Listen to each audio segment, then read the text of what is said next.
It's been said that every quilt tells a story, and it's so true. But I also believe every quilter has a story to tell. I wanted to hear about the people behind these wonderful quilts and thought you'd enjoy hearing about their lives also. Welcome to A Quilter's Life.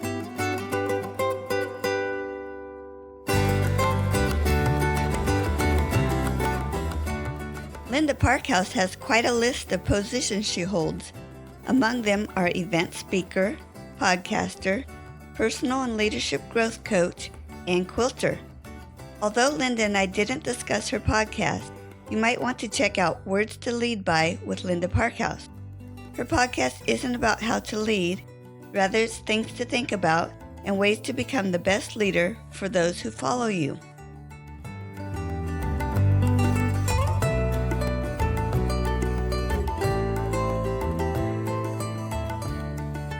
I'm so glad you could join me today, Linda. Oh, it's my delight and pleasure. Thank you for asking, Paula. Oh, great. Where were you born and raised? Well, I was born in Ames, Iowa. We didn't live there very long before my parents started moving around the country for the work that my dad did in a ministry called the Navigators. And we lived in probably 5 different states, and then I have lived in a couple more. The longest that I've lived in any state was Alaska for 26 years. Wow. So that feels more like home than most of the other states I've lived in. If you lived there for that long, you must have liked the long days and long nights seasons. Definitely. The summer months, of course, everyone sort of comes out of hibernation just like the bears and plays hard, does fishing and hiking and biking and all kinds of things. Our family liked to do camping. That was one of our hobbies there. And it's not like camping in the lower 48. You don't generally have hookups wherever you camp. It's more rustic, I guess I would say, but in spectacular settings, looking at thousands of feet tall mountains and lakes and being able to go fishing and things like that. So we thoroughly enjoyed our time in Alaska. Even the shorter days in the winter, for me, did not affect me so much because most of the time we lived in homes that had a view of mountains and ocean. So during the day, you had something spectacular to look at, and the sunsets there linger much longer than in other places I've lived, probably because of the angle of the sun. And so you get to enjoy sunsets even in the winter for an extended period of time. And I think living in Alaska is probably one of my bigger quilt inspirations as well, the way I use color, because there's lots of color, which I think surprises people. I think we think of Alaska as a place full of snow. Yeah. but it's not. It's spectacularly beautiful. So if you haven't been, you really need to go. I hope to someday. Were you there as a child or that was as an adult? It was actually as an adult. I met my husband when my family lived in Colorado, and then we took our honeymoon trip to move to Alaska for a job that he had with the Air Force. And we stayed there for a very long time, as you know. So it was a place I longed to live through my teens and college years. And so when this adventurous man that I married said, let's move to Alaska, I was on board. Neat. You've had several different employments. Can you tell me about some of those? Yeah. When I was a teenager, I was a lifeguard, and that was a fun thing because I loved swimming.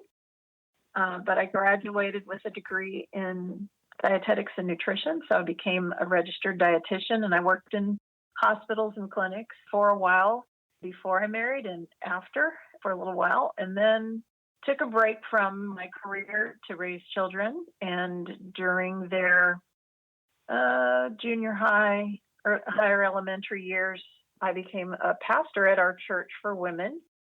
And that lasted for 7 years, and then took a break and moved to Virginia, where we now live, and had the opportunity to work at a big church here. And then retired from that in September of 2018, and now I coach people. So lots of different things, but it's been a fun and varied life. Neat. Now, part of your coaching, I've seen you have a podcast. Can you tell me a little about the podcast and how it connects people to your coaching? Yeah. I do a podcast. It's fairly short, 5 to 8 minutes long, usually on topics that I hope are helpful to people who want to grow personally or in their leadership. And the pandemic that we have all been experiencing has affected my ability to be creative. So I haven't done too much with it for a month or two, but I'm going to get back at it very soon. So I'd love it if people would check it out and tell me what they think. Neat. I'm kind of curious. How did you choose Virginia coming back from Alaska? Well, believe it or not, my husband and I realized that our children had moved on. One was living in Australia, where she went to college. The other was living in Texas after having gone to Australia for college. And both had said they liked warmer climates and didn't really want to return to Alaska. So we kind of looked at each other at one point and said, why are we still shoveling snow in the winter? And decided to do an adventure. So my husband looked for work on the East Coast. I know in Virginia, people will say we're in the South, but to a person who's lived in the West her whole life, Virginia is the East Coast. Mm-hmm. And we took a job here, and we thought we'd only be here for 3 years, but it turned into 9, and we're still waiting to see when we get to go on to the next chapter of our adventures. We think we'll want to live in the West at some point again, but we have definitely taken advantage of all the wonderful things to do here on the East Coast. We've driven up into New England and into Nova Scotia and visited Prince Edward Island, and we have driven to Cape Canaveral and Orlando in Florida, Mm-hmm. all from here, and explored lots of things. Some may say, why would you drive all these places? Well, we have the warped Alaska-sized driving distances in us. In Alaska, you'll drive 2 hours to go fishing on a river if the fishing is good. And so when we moved here, we sort of transported that mindset here. So we don't mind driving for a long number of hours to see things, see people, and enjoy them. So, so we've taken advantage of lots of things here, visited lots of places in D.C. and all over the East Coast. Now, do you have any family left in the West? Oh, yes. I happen to be one of 6 siblings, and so we're spread from Colorado to Virginia. The sister that lived in Germany just moved back to Colorado a month ago. But we're a family that we're close and we like each other, but we don't live close to each other. Mm-hmm. Besides quilting, what other crafts do you do or have you done? Oh, more than I probably should know, but I came about them in a good way. My mom was a home economics teacher by training, and she loved sewing, so I learned to sew my own clothes. And I have a grandma who loved to knit, so she taught me knitting. I'm sure my mom taught me as well, but I do remember grandma knitting and crocheting. And then my mom also learned weaving, so she taught me that. And then when I got out on my own and was looking for other things to learn, I think I like things that I touch. I'm pretty sure that's why I quilt. I like to touch the fabric. So you might notice that knitting and crocheting, even weaving, you're touching fiber. I learned tatting from a friend in Alaska, which is a dying art. It was shuttle tatting, so it's what they used to make lace for the collars in all those Victorian pictures of people with lace collars. Mm-hmm. And I learned cross stitch, or taught myself to do that. And then I got into some paper crafts like embossing and card making and such. At one point, I just realized I was very stressed because I had all of these crafts available to me, but I didn't have enough time raising children and all of that to do all of them. And so I felt kind of bad that I had all of this investment sitting there and I wasn't using it. So I gradually narrowed it down to where I now just knit and crochet and tat and quilt. I do like to garden, but that is a different space of fun. Yeah. So, so those are my current hobbies, is knitting, crocheting, tatting, and quilting. What do you grow in your garden? I prefer to grow flowers and perennials. I like to create a garden that has something blooming all through the seasons or has interest in the winter, even if it's not blooming. So I like to choose plants that have an interesting stalk or structure that will make the winter look interesting. And Virginia has been amazing for my gardening bug. I've been able to grow some things that I couldn't grow in Alaska, azaleas and rhododendrons and lots of things like that. But I've also learned that deer and moose like to eat the same things. And it's rather frustrating to not be able to grow some of the plants I love to grow because the deer like them just as much as in Alaska, the moose liked them. So I can't grow tulips because they all like to eat them before they are blooming. Huh. It's so interesting to me. They are somehow related, I think, in that family of critters. Yeah. So that part of being in Virginia and being in an area with lots of deer was a little frustrating because I thought, I'll get to grow all these special things that I couldn't grow in Alaska because of the moose. And then I just traded moose for deer. Yeah. Who introduced you to quilting? Well, just before I got married, a friend who was a quilter introduced me to the idea and showed me how to design my first quilt. She let me use a book that she had that was called It's Okay to Sit on My Quilt. And it was about how to design blocks using basic quilting structures. And for a wedding gift, she gave me my first cutting mat and rotary cutter and ruler, I believe. And she said, your husband won't understand this wedding gift, but someday he'll appreciate it. And so I have been quilting all through my married life. My first quilt was a king-sized original design that I machine pieced and then hand quilted. And I learned a lot of lessons in that process because, of course, most of us would make something smaller as a first project. Yeah. Well, and honestly, that quilt was going to be a twin-sized quilt because I wasn't engaged or even dating anyone when I started it. And then I met my husband and things progressed rather quickly. And I realized this probably is going to have to be king-sized quilt. So I just added more squares and made it larger. So, yeah. Do you remember how long overall it took you to make that quilt? Oh, probably took me less than a year. I was working full time, so I fit it in, on the weekends and things like that. And I didn't have any kids to take care of, so I could hand quilt before the kids came along. It got a little more challenging when I had little people.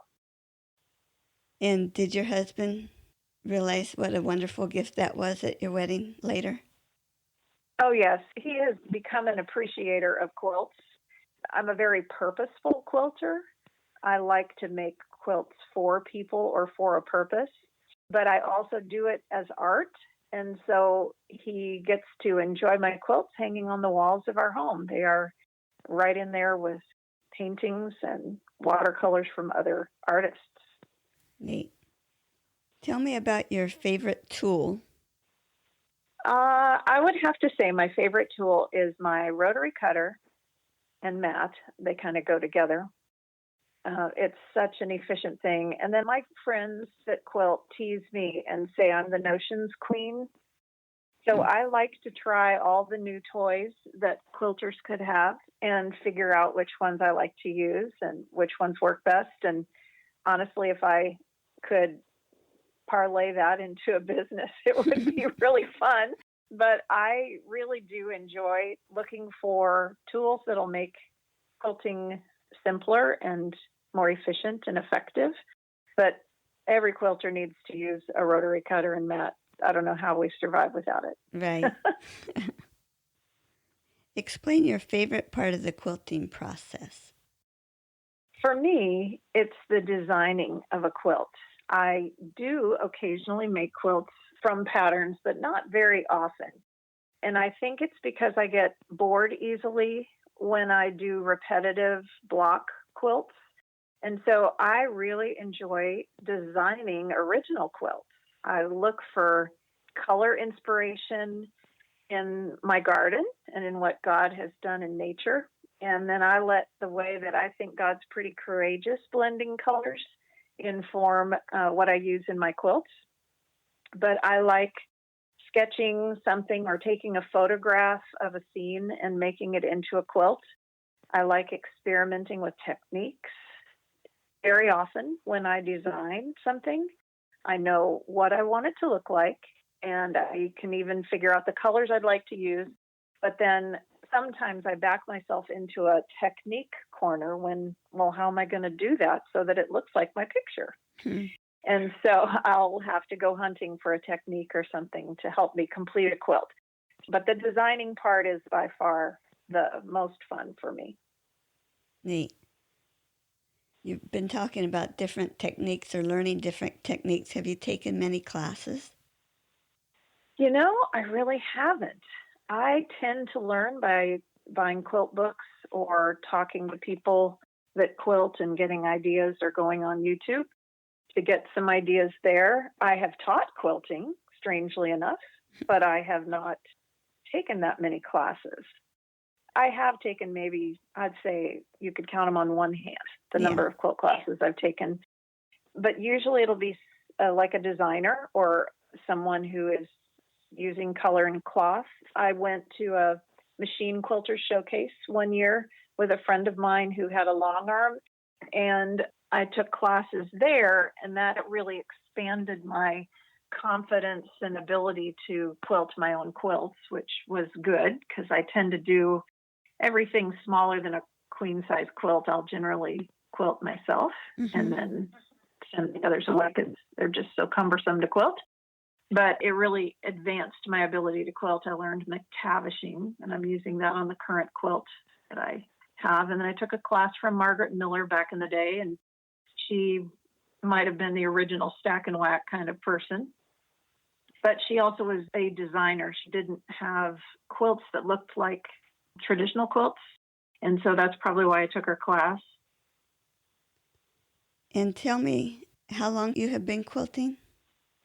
I have been quilting for almost 37 years. It's kind of hard to wrap my mind around that. That's a long time. So I've seen lots of different trends, and I've seen lots of different things in fabric. And I'd say over those years, quilting fabric has much improved. The array of choices is much better. Having 100% cotton fabrics available generally easily is a huge improvement over when I started. I think my first quilt had cotton poly blend fabric in it, which maybe even the first couple, 3 quilts had that. And I've noticed now that I've had them for so long that the dye doesn't stay in the fabric as well as with all cotton. Maybe now they've even improved that process for the poly fabrics, but those are the quilts that have faded the most. And even within the quilt, the fabric that's a cotton poly blend is what has faded the most. So it's interesting to me to see that back in the day, they always said use 100% cotton fabric if you can. And I, of course, ignored that advice for a few quilts. And now I pay the price. So would you say that you've adjusted over the years on what things you like about quilting? I don't know that I have adjusted what I like about it. Well, yeah, every quilter goes on a journey, I think. My first quilts, although somewhat original, were very safe in terms of color choices. I chose lines of fabric or was very matchy, which there's nothing wrong with that. And it's a safe place to be if you have not explored how to use color, because you can also have total disasters if you don't use color well. I now use quilting more as an art form. And so I experiment more and I'm a little more daring with color. I don't have to have all my greens match. I can use multiple values and shades of green, like I might use an olive green and a forest green and a lime green, all in the same quilt, because I've learned to handle color well. Mm-hmm. So I guess over the years, yes, all of us learn and grow, hopefully, in our craft. And that has been true of me. Neat. What was your worst quilting experience? Well, one of those early quilts, I didn't pre-wash all the fabric. And it was a king-sized machine-pieced and hand-quilted quilt. Not my first quilt, but another one that my mom and I actually corroborated on. She had a set of fabric she wanted to use. I had a set I wanted to use. So we traded some chunks of fabric, and each of us would make squares for the other when we made a square for ourselves. So it was very special to me that my mom and I were both working on these quilts together. And by the way, I taught my mom to quilt. That's kind of a feather in my cap. And this very multi-talented mom. And she, to this day, makes spectacularly beautiful quilts. And her preference, she goes towards crazy quilts and very elaborately embellished quilts. But that's another little bit of the story. So back to this quilt that I messed up.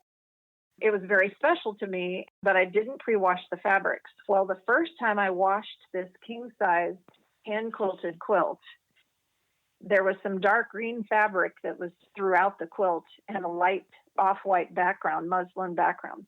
And that dark green fabric bled onto the white background in several places.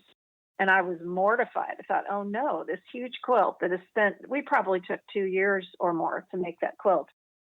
And it was all messed up. Oh. But I discovered the wonders of a product called Synthropol at the time, and I still keep it in my laundry closet. So I took Synthropol and a Q-tip, and I dabbed those areas that had the green dye, and it did remove the dye, but that quilt hasn't been washed since. Needless to say, it doesn't get used a whole lot either. It's a display quilt. Oh, wow. Yep. So now every piece of fabric that I buy goes straight to the laundry room, and I test for dye fastness, and I wash them all the way I will be washing the quilt so that I don't have to repeat that little disaster. Wow. Always makes me question myself because I never wash my material. Well, hopefully you won't have that kind of experience, but Yeah. it only takes one experience like that to convince you that, oh my gosh. I think the solution I've heard, although I don't bother with it, some people have said they'll wash it and then they'll use that best press to starch the fabrics again so that they're nice and square and straight. But I like how fabric feels when it's washed, and so I don't mind putting a quilt together that's had washed fabrics. I know we always had to wash it before we made garments or clothing. Yeah, the same principle. Exactly. But in this case, especially with batiks in certain color ranges, it's a risk to put those in a quilt without checking first. Yeah. Yeah. Why do you make quilts? Well, as I said before, I'm a purposeful quilter, and sometimes that makes it hard to get a quilt started because I want to have a reason to do it, like give it to someone or change the art that I have on the wall. But I think I'm learning to do them more just to connect with God, who is my creator, because it's a creative process. And when I design and choose colors, I really feel like I spend time thinking about how God created the amazing world we look at and the amazing people in it and the uniqueness and individuality, even between two flowers on the same bush or two people. We know each person is so remarkably unique. And I personally don't think that's by accident. I think it's because we have a creator who's superbly creative. When I design and work on a new quilt, I do a lot of prayer and thinking with God and enjoying the creative process. Great. Tell me what you're working on now. Well, 9 years ago, when we left Alaska, we were taking a month-long road trip to get to Virginia. I tend to be overly ambitious, and so I cut out the pieces for and prepped the pieces for 2 hand appliqued quilts, queen size. And so I started on one of them 9 years ago, and last year I managed to finally finish all the squares and setting triangles for one of those 2 quilts. And the other one is still in a box waiting for me to do it. But I'm finishing up that 9-year quilt, and it is currently being quilted by me. The center portion is almost quilted. I have 12 inches more to quilt on a sashing strip, and then I will be adding the borders and quilting that. I'm learning to do the quilt as you go technique with a modified version because I seem not to ever do it the way the instructors say. I just always kind of tweak it a little bit. And so I was going to do it in strips, but they're diagonal strips, and so I didn't want the bias to stretch. So I just assembled the center, which is still big, got that all quilted, and then the borders will be my quilt as I go part. But yeah, so it's been an interesting process. And as I said, I'm pulling out some old training with McTavishing and working on doing that, which is a little bit like stippling, but different. It's more variety in what you quilt on the quilt. So I'm enjoying that. I'm glad I'm not the only one that likes to do things their own way. Right. Like I said, it's a creative process. So I just do things the way I feel like. I've been able to take one quilting class when I started, and I remember giving myself a talking to before I went to the class. Follow their instructions. Did you succeed, Paula? I did. I had to work really hard at it, but I did follow their instructions. That's good. I'm sure that was good for your first quilt. Gave you some basic skills that you needed.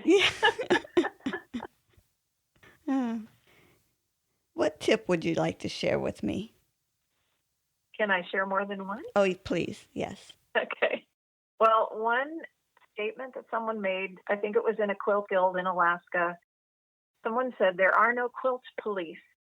And that really set me free because up until then, I really focused on, well, if I want my quilts to last and if I want them to be well done, then I can only do them by certain methods or with certain fabrics, or someone's going to look over my shoulder and see that my quilting isn't even or that my stitches aren't quite perfect if I hand applique. And that added a lot of stress to my quilting. So just remember, there are no quilt police. Nobody's going to look over your shoulders unless, of course, you want to enter a contest, and then you will need to be striving for perfection there. I think it's important to take risks with quilting. Branch out from your usual way that you've made quilts, whether to choose a different designer, a different book, maybe learn a new technique, but take some risks.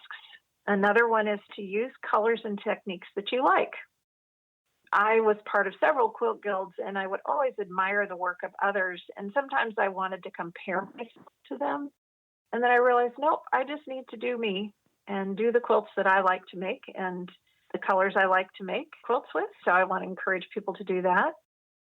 And then I did say that I was the notions queen. So I would offer that I think it's important to get the best tools you can afford for the job. A lot of times we'll be willing to say that about garden tools or yard tools or even computers, but it's also important to have the right tools for quilting. And then finally, my tip is have fun.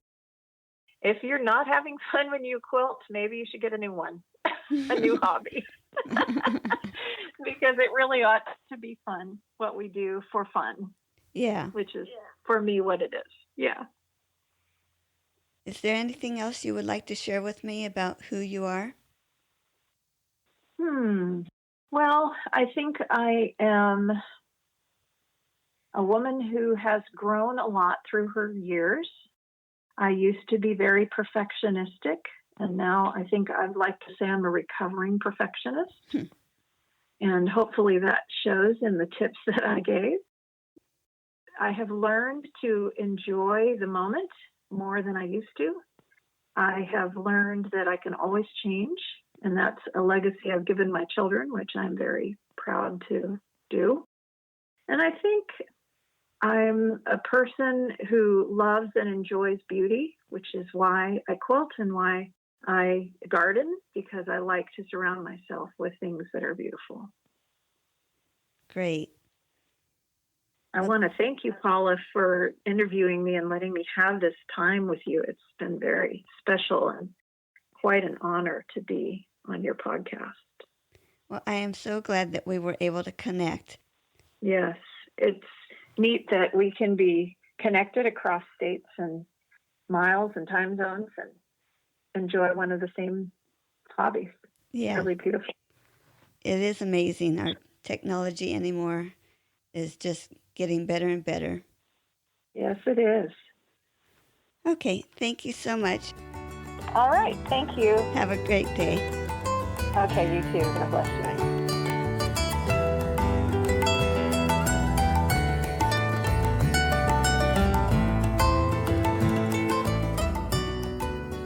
I'm so glad you joined me for this episode of A Quilter's Life.